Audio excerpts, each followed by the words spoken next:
High above the Capitol, chaos breaks out as Air Force One begins to fall from the sky. Flames pour from its engines, and the mighty aircraft turns into a wreck. Without wasting a second, Supergirl flies into action, cutting through the sky with determination. But she's not going unnoticed. Back in the Batcave, Batman and Superman watch everything on multiple screens, both looking serious. Elsewhere, in a dark room full of monitors, the Calculator watches her every move. His voice is calm as he gives updates to someone over a secure line. "She's getting close," he says. "Let's see how she handles this." Supergirl reaches the falling plane and flies under it, pressing her hands against the bottom to slow it down. The weight is huge, but she pushes with all her strength.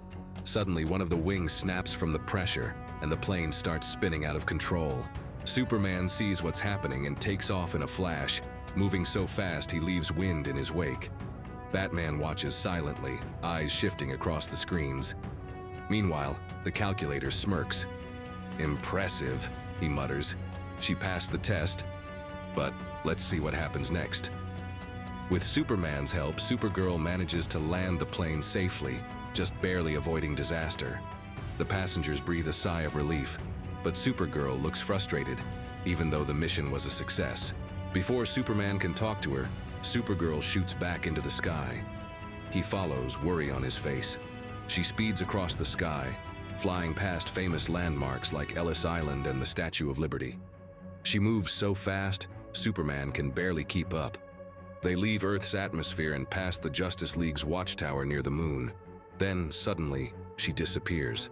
Superman stops, scanning space, but she's gone. Far below, the Calculator watches with a worried look. On one of his screens, Supergirl has stopped mid-flight and is floating in place. She stares straight into the camera, as if she knows she's being watched. "She's on to us," Calculator says, leaning closer, his confidence fading. Moments later, Supergirl arrives in the Batcave. Her face is full of anger. The high-tech room and Batmobile only add to the tension. Batman looks up from his console, calm, even though she appeared out of nowhere. "You've been watching me," she says sharply. Batman doesn't flinch. His reply is cool and even. "It's not about you. Clark asked me to keep an eye on you. He's worried you're taking on too much." Supergirl is frustrated. Without saying another word, she flies off, her mind racing. Batman and Superman aren't the only ones keeping tabs on her. She ends up in Gotham, a city filled with shadows. On a rooftop, she meets Batgirl, who's watching a bank robbery in progress. Poison Ivy and Harley Quinn are causing chaos. Guards hypnotized by Ivy stand watch, while Harley slams a giant mallet against the vault. "They've been at it for a while," Batgirl says in a low voice.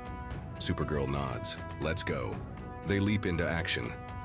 Batgirl takes on Harley while Supergirl confronts Ivy. When Ivy's guards open fire, Supergirl jumps in front of the bullets, her body acting like a shield. Ivy walks up and kisses her, her lips coated with synthetic kryptonite. For a moment, Ivy smirks, expecting Supergirl to collapse, but Supergirl isn't affected. She brushes it off.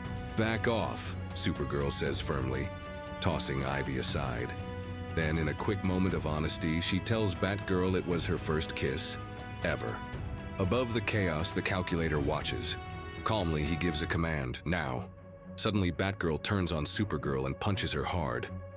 A fierce fight breaks out.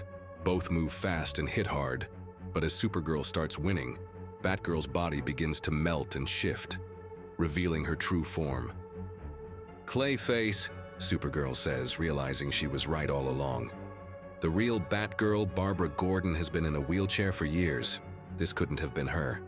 With a powerful move, Supergirl rips up the ground and throws Clayface into a nearby river. The fight is over, but questions remain. Later, Supergirl meets with Superman. They talk briefly about the battle, but she's clearly thinking about bigger threats. Far away in his hidden base, the Calculator keeps watching. He turns to someone off-screen. "Do we continue?" A familiar, threatening voice answers, "Of course." Lex Luthor steps out of the shadows wearing his famous battle armor. In his hand is a gauntlet with shards of kryptonite in green, red, blue, and black. His eyes gleam with evil intent. "The game just got a lot more interesting," he says.